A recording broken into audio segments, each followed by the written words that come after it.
and stuff like that. Can I help you guys? Not much. There was someone here at 6:30. I don't know who it was. Did she? Sorry? There was someone here at 6:30. Yeah, she came in a little early. We told her it starts at 8. She said she lives in the neighborhood. She'll be back. Yeah, she was texting me. I didn't know who it Is that Sarah? was. No, someone I don't know that lives around the corner from you. There was another girl at the meeting that came up, said that she lives close Yeah, by. she's supposed to come by today too. All right, well, look, I guess we can begin. And, we can throw people in as we go. Thanks for meeting with us finally. There's coffee up there, and if anybody wants coffee or water, whatever, just let us know. There seems to be some confusion, from my perspective, in terms of what you guys think we were approved for, and how we've been operating. A lot of what's been stated in the press, which I don't know if I can call Bowery Boogie the press, but a lot of what's been stated in Bowery Boogie at this point has been, I think, off of, and I think some of the things that you guys have said at the CB3 meeting has been off of the original Ludlow Manor application, which there was an alteration that was filed last year through Community Board 3, and the stipulations that we got approved and that we agreed to, that are part of our method of operation, I've printed out from their website. Hours of operation will be 4 to 4 Monday through Friday, 11 to 4 Saturday, 12 to 4 Sunday. We'll operate a full-service restaurant on the ground floor, specifically a tapas restaurant, which is not the case anymore. We changed the concept and we're no longer a tapas restaurant. We're a full-service restaurant. American Bistro is our fare. An event and sports space on the second floor, which will be for private events and to accommodate patrons waiting to enter the ground or third floor, and a third floor lounge. All of the floor will have food service to within 1 hour of closing every night. We'll incorporate an attached security plan, which I'm happy to print out for you, and traffic plan as a condition of the liquor license that will employ at least 1 security guard per night to monitor the main entrance, and more as needed, but no fewer than 1 security guard per 75 people. Security guard will employ identification scanners, which we use, and occupy counters, which will be located at any entrance, which we use.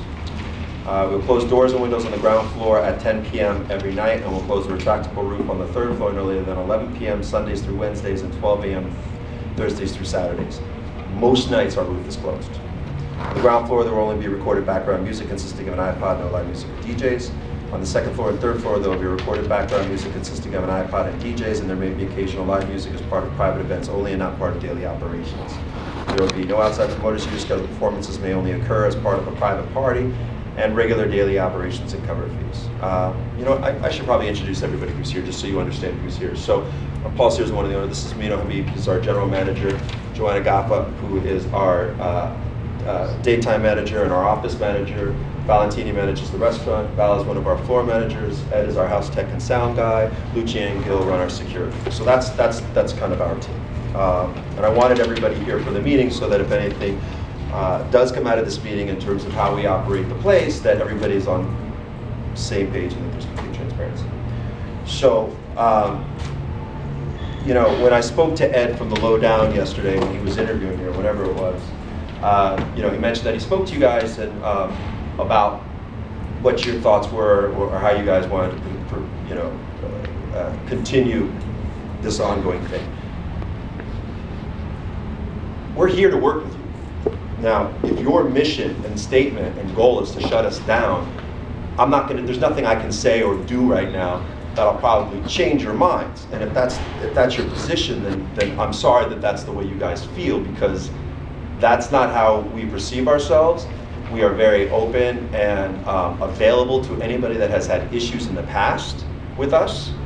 We've had issues with certain neighbors in the past that we've addressed right away. We've worked with other neighboring businesses to help them if we've affected anything that has come out of anything that we've done. We're very sensitive to the fact that we live where our business is operated. And I'm not saying that we're perfect, and I'm not saying that we haven't made some mistakes in the past, but I certainly believe that anything that we've done in the past or anything that we are willing to do to work with you guys to move forward, we can come up with some solutions. I'd like to hear from you. I mean, if you guys see it that way, great. I'd love to work with you. Thank you for introducing everyone and taking this time and hosting the space. I'm just curious, you just read from us, you said that was done last year, those resolutions from last year, the community board, or when were those? If you go, yeah, May 2012. So the community board approved an alteration to your space, to the third floor?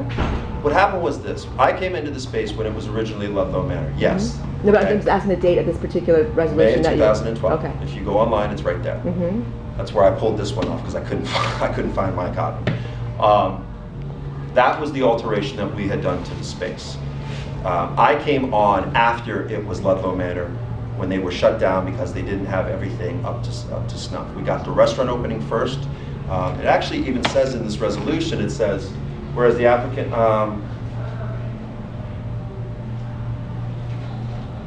whereas this alteration application was denied by Community Board 3 because in pertinent part the applicant had conceded that it had been serving on its second floor. This is all Ludlow Manor. Whereas the second floor application has now, okay, whereas the ground floor restaurant at this location has now been operating since March 2012, and the application is now attached to new principal, Paul Sears, who has asserted that he will manage the daily operations in the entire business. So that's all part of the resolution from Community Board 3 to the State Liquor Authority for our liquor license. Mm-hmm. Yes, I have a question for you. Are the second floor and the third floor supposed to be service bars, or are they point of sale bars? They're point of sale bars, and that's the way they're and licensed. is that what the State Liquor Authority has on file? So what we filed was incorrect from the State Liquor Authority. So you're saying when it says service bar, that's incorrect, that's on file at the State Liquor Authority? That's an old application. That's all the paperwork that you have. The only I can show you my liquor licenses that show my FDA license. That's okay. I'm just asking a question. This is all from the information that we received from the State Liquor Authority. So when it was service bar, there is an application for the most current alteration, which occurs, I believe, a few months ago. Maybe it was May 2013, where you wanted the service bar. You said was being, I think it's the rooftop area, where you say you're not actually adding a bar, you're just moving it. We moved a bar. Right, And you said it was a point of sale bar. It was a standalone bar, correct? But prior to that, on the application, it said a service bar. So I'm just trying to understand. So originally, when they originally filed as Ludlow Manor, there were two bars, one of which was not being operated as a service bar, which is not correct as it relates to the ABC code. Okay, we removed that bar. We then operated one bar upstairs on the third floor as we were licensed to do so. We then let me finish, because there's two things that you have to understand. We then filed the first alteration. That first alteration was to end at a service bar, which we did for the third floor. That alteration was accepted and approved. We then filed, and by the way, we're notifying the community board on all of these alterations. We notified the community board and filed an alteration to move our bar so that we could eat up more floor area, to be brutally honest, because we have too much floor area. And we moved our main bar, our primary bar, to the center of the room where there used to be a fountain. There is no longer a fountain there, and there is now one bar. That alteration application is still currently in the process of being finished. We just got done with all the construction. We just got all the sign-offs from all the building departments and everything. So now I'm in the process of getting photographs for the State Liquor Authority, so that alteration can be I'm just trying to understand if you could just be a little patient with us, because you've read a lot of paperwork. So I'm just trying to understand the alteration that you submitted, that's on file now, that's pending, or I guess that's what you call it. It was approved by Community Board 3. We sent it into Community Board 3 to be put on their docket. And was it ever put on the docket? No. Okay. That's not, and all we have to do is notify Community Board 3 as per the statute of the ABC code. So so the community never got to weigh in on this alteration, is what you're saying? Because it was never put on the docket. Because I'm just trying to understand. Most alterations. I'm not. No, I'm asking you. Okay, but I don't want to put words into anybody's mouth. Okay. I filed protocol. Okay. My attorney notified the Community Board that you're going with an alteration. That's right. 2 alterations. For whatever reason, they chose not to put us on the docket. Okay. So I guess that's why it's very confusing, because from our understanding of alterations, and because I think they're subject to the 500-foot rule, but I could be wrong. They're supposed to go onto the docket so that any alterations, they're not necessarily subject to the 500-foot rule, but I think they're supposed to be subject to the community board reviewing it. Correct, but that doesn't necessarily mean they have to be put on the agenda. The community board may decide that the alteration is not necessary for them to put on their agenda. When I did the alteration, the latest alteration, and any of the other alterations, we've never changed the number of occupancy that we've added. That's never increased, nor were any of our alterations designed to increase our occupancy. Our alterations have been designed to do two things. Number one, increase efficiencies amongst my staff, and number two, to actually eat up more floor area than I actually have. You know, I want more floor area to be used for services as opposed to just open spaces. Okay. I just have another question. So the second floor here, is this a point of sale bar or service bar? There's only one. It's a point of sale bar. Is the answer to your question. Okay. Okay. So I'm just curious because so what's on file you're saying is not updated at the SLA? Is that what you're saying? I guess. Okay. I don't know. I have not pulled any of the documents from the liquor authority myself. Okay. No, we have it all filed. There are more details to come, but I'd like to make a general statement. I live on Loveland Street right here, very close, for 35 years.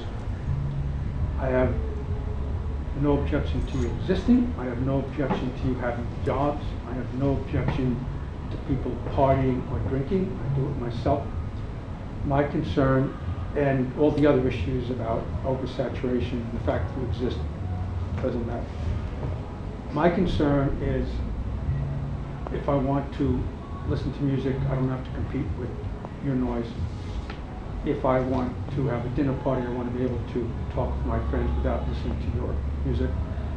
When I want to go to sleep, I want to go to sleep without having this noise. It's noise.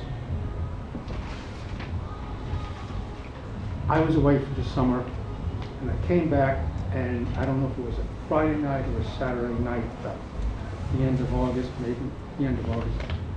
From mid-afternoon until late at night, there was this incredible shouting and singing and yelling from the rooftop that was nonstop for like 8 hours.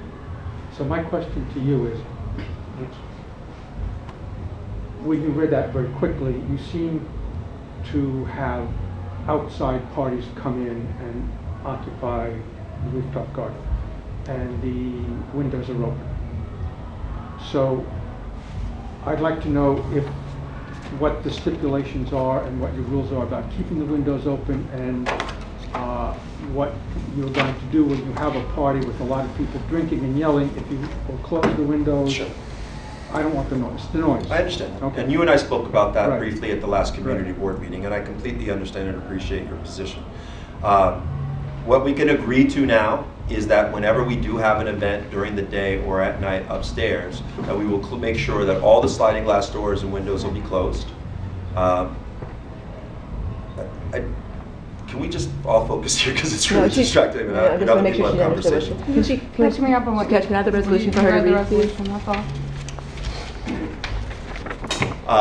I would be happy to agree to, and with my operations people here, including security as well as my sound technician, that anytime that we have an event, that we'll make sure that all the windows are closed upstairs, and that as we start getting towards capacity, we'll make sure that the roof gets closed. Now, I read off certain hours that we agreed to by the community board, but I'm happy to go further and say, you know, during any event on the third floor that we feel that will be close to capacity, or any event.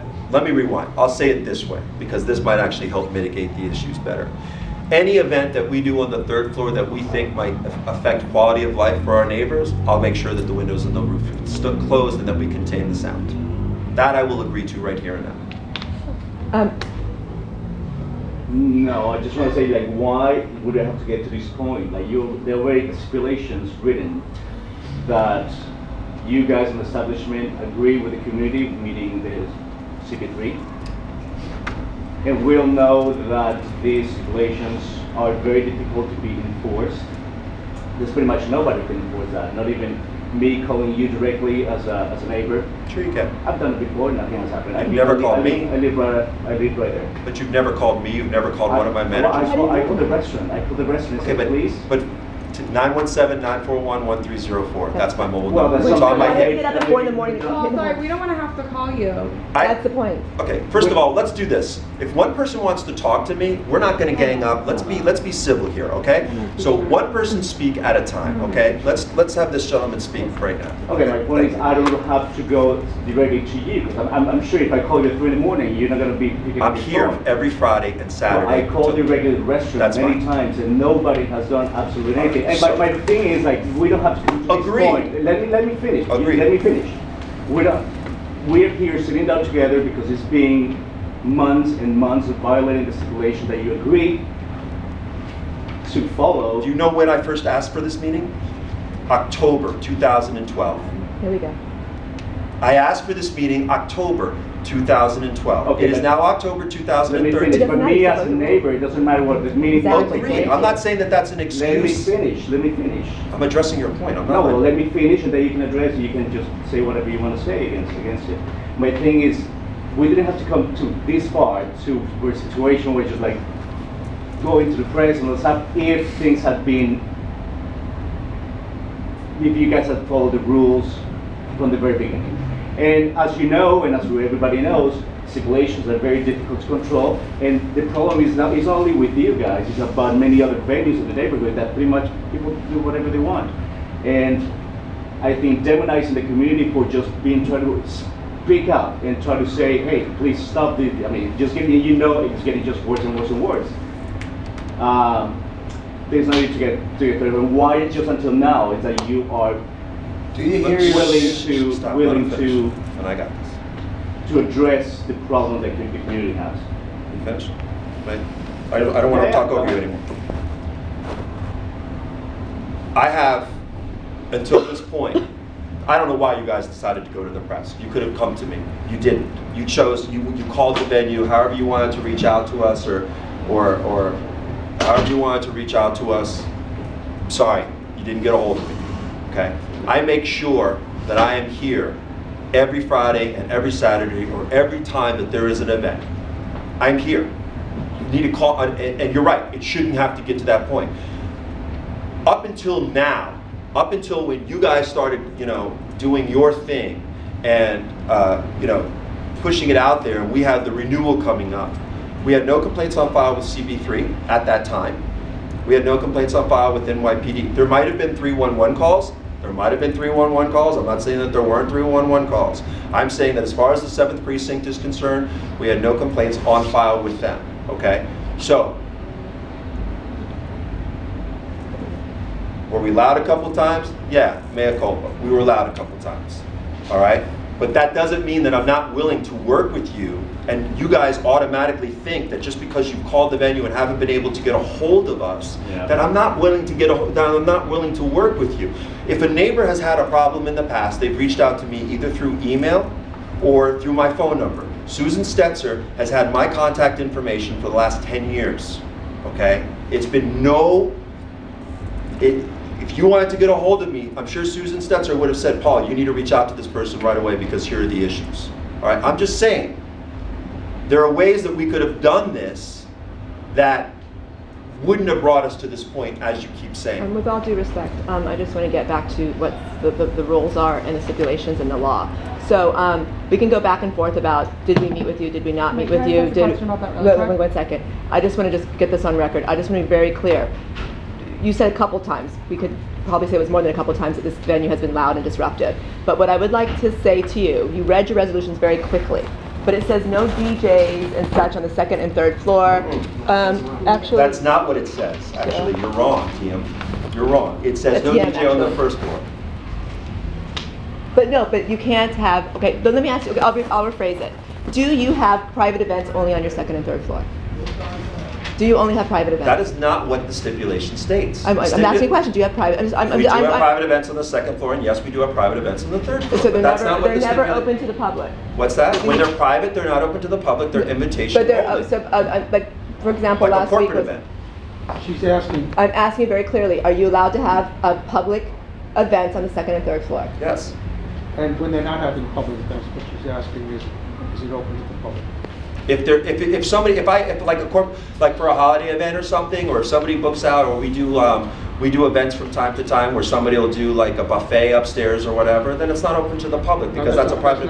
That's not what she was asking. She was asking when there are not private events on the 2nd and 3rd floor, are they part of your restaurant establishment that people can wander? Well, as you and I started talking about downstairs, we look at Dinner on Ludlow as the restaurant and the DL as the 2nd and 3rd floor lounge. Now, the 3rd floor, actually, as of now, I don't, were we, I mean, I think we were open last night on the 3rd floor. We weren't open on the 2nd floor.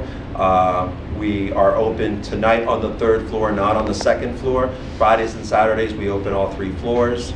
And that's kind of it. It's as needed. It's not part of our daily routine to have all 3 floors open. I just want to go over something really quickly with you, Paul, if you don't mind. So what you read from us, again, I just want to make clear the date. You said this was from May 2012, correct? And is this on file with the SLA?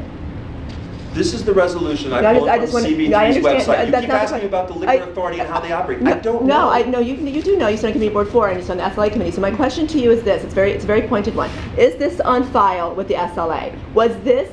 Did you go before the SLA and was this resolution on file with the SLA? That's what I'm asking. I went through Community Board 3. I did not have to go to the 500-foot hearing because I had Community Board 3 support. Okay, so on file with the SLA, when it discusses your method of operation, you're saying that all the paperwork that is on file with the SLA is in relation to Ludlow Manor. It's not been updated. It's correct because it says the 2nd and 3rd floor for I'm going to private say this events last time and because vacant I hall. don't know. I have not I don't know gone how to you the wrote it liquor. down. Okay, I'm just I have very not confused. gone to the liquor authority site. I've not done a FOIL on my own paperwork. I haven't done any of that. But Whitney had.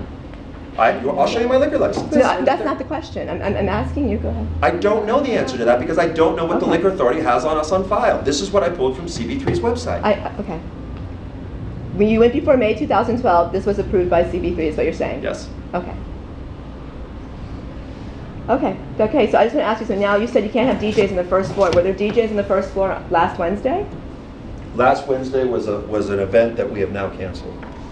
But there were, so at any time were there DJs on the 1st floor? I'm just wondering. There have been DJs in the past. So They've stopped doing. And you stopped as of? We stopped last Wednesday. So you'll There are never have there are DJs on no the 1st floor anymore? Nope. You So won't you're see gonna them follow on your Fridays, you stipulations? won't see them on Saturdays, we're done.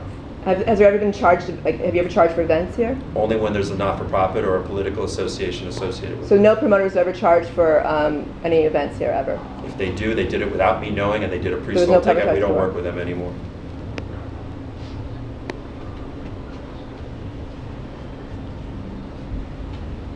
Okay, I guess our question is, I guess I'm just trying to understand what you perceive to be your stipulations and what the SLA perceives. I'm confused. So right now, out of this meeting, I've heard 2 constructive things that we can do better, okay? The first is we're gonna shut all of our windows and doors as we get to capacity, ignoring what our stipulated time is, and we're gonna do a better job of mitigating the sound so our neighbors don't hear it, okay? That's the first thing. One of the suggestions and one of the things that we're actually talking about doing now is adding a second pane or a second level of windows to add as a buffer of installation upstairs. you Because essentially, wait till I'm finished. Until essentially what the roof has become is just how it's been constructed. It was added to the existing roof of the 2nd floor structure of this building, which, as you know from being here for so many years, was a 2-story structure that had commercial on the 1st floor and office on the 2nd floor, retail on the 1st floor. Second, I clarify that point, sorry, about what you just said before you move on to the second, if you don't mind. You mean the second set of windows? The first stipulation that he's talking about. I agreed. No, I'm trying, Right. I wasn't here. This gentleman, no, I think you actually were here. This gentleman actually said, you know, my problem is I live on Ludlow Street and I don't want to You hear asked- you music when I asked I'm have. asking for clarification. I don't want you to repeat to me what you just said or why you said it. I want to ask you a question about it. So go ahead. What's the Okay, question? You're saying that you will close the windows at capacity regardless of the time. If we reach a certain time that you're required to close doors and windows, if it's not at capacity, will you still close doors and windows? Of course. I've always closed my doors and windows by the time that they were Right. supposed to be closed. Absolutely. You've always closed your doors and windows by 10 p.m.? 100%. They were open last night, okay. All right. I guess. Second thing that I wanted to oh. say is the gentleman sitting behind you had a hard time getting a hold of key people that have worked here. Now, it's not going to happen again. I mean, hopefully you'll never hear us again, and that's what I hope to get out of this meeting. But if you do, and God forbid something happens where you have to make a phone call, you'll have my number. You can call me anytime. I'll give you my card before you leave on all those purposes at night. Oh, yeah. But I was just wondering, when you're talking about noise, are you talking about music noise because we really Music. control that? Or are you talking about patrons, or what are you talking exactly about? The thing that carries the furthest is the music. Is the music. Although when I came home from the summer, I've never heard noise like that before. They were shouting and singing, so this was. So you're talking about during the I know what day? party you're talking about, and we don't do that party anymore. It was a DJ party where they talk constantly over the music. Was that a private event too? Was that a DJ? It was an invited guest. We Oh, can't really? say that Okay. part, I was not around, but I know what you're talking about. I'll say it's also happened at your daytime parties where I live on Rivington between Essex and Ludlow. Okay. And from my apartment on the third floor, I've heard the music. Are from you here. on the south side of Riv? No, I'm on the north side. I'm above Bear Lane. You're above Maryland. Yeah. Okay. Well, that's something else that we agreed to do, is that as we have these events during the day, because, you know, we do have you know, as we do these events during the day, I'll be more than happy to keep everything closed, and that'll help.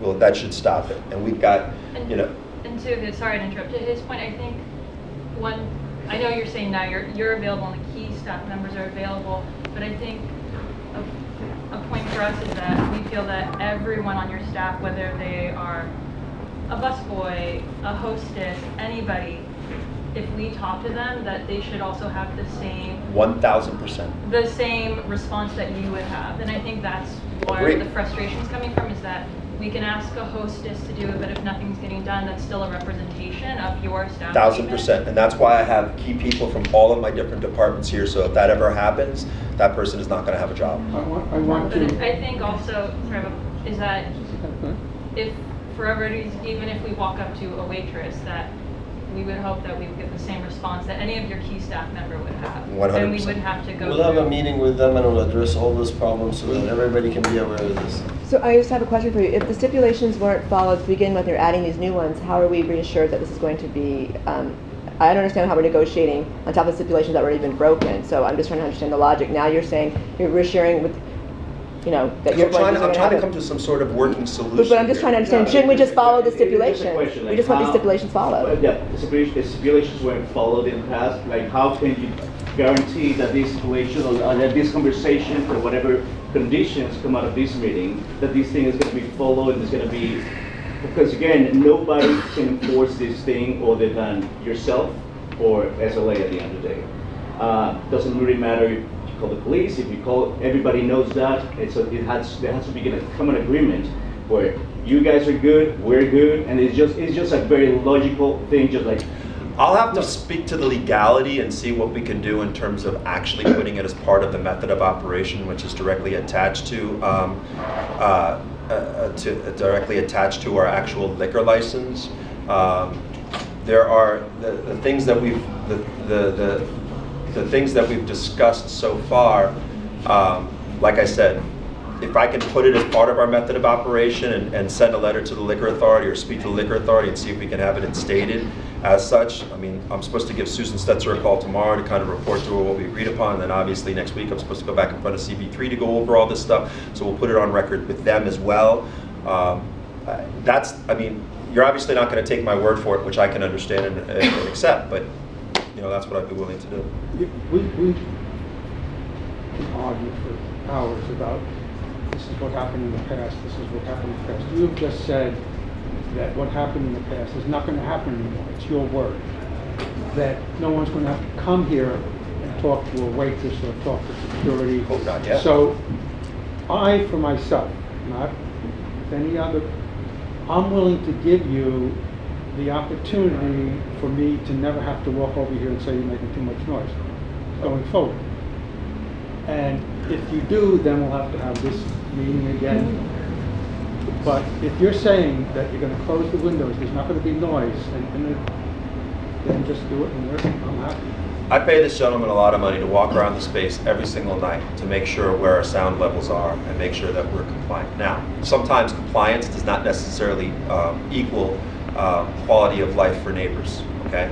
The sound code, commercial sound code is very, it's written in a general fashion, okay? We only have to be certain dBs over ambient noise on 2 different scales, okay? That may or may not necessarily be enough to keep the noise from her street or from your dinner party or from somebody else who lives behind us. And I can accept that and appreciate that. So we are constantly thinking about new ways to mitigate the sound and keep it better contained. It's called turning down the bass. Well, no, that's what we're doing. You know, I mean, we do it on a regular basis, and we've had conversations with DJs that we've had on the 3rd floor that, you know, those who don't want to comply, I've kicked them off the turntables that night. I mean, I don't care. Let me make a point while everyone's here. the most disturbing thing is when bass, which is, goes on rhythmically and you can't think anymore. So bass is number one. You can't have the bass reverberating through people's walls. The second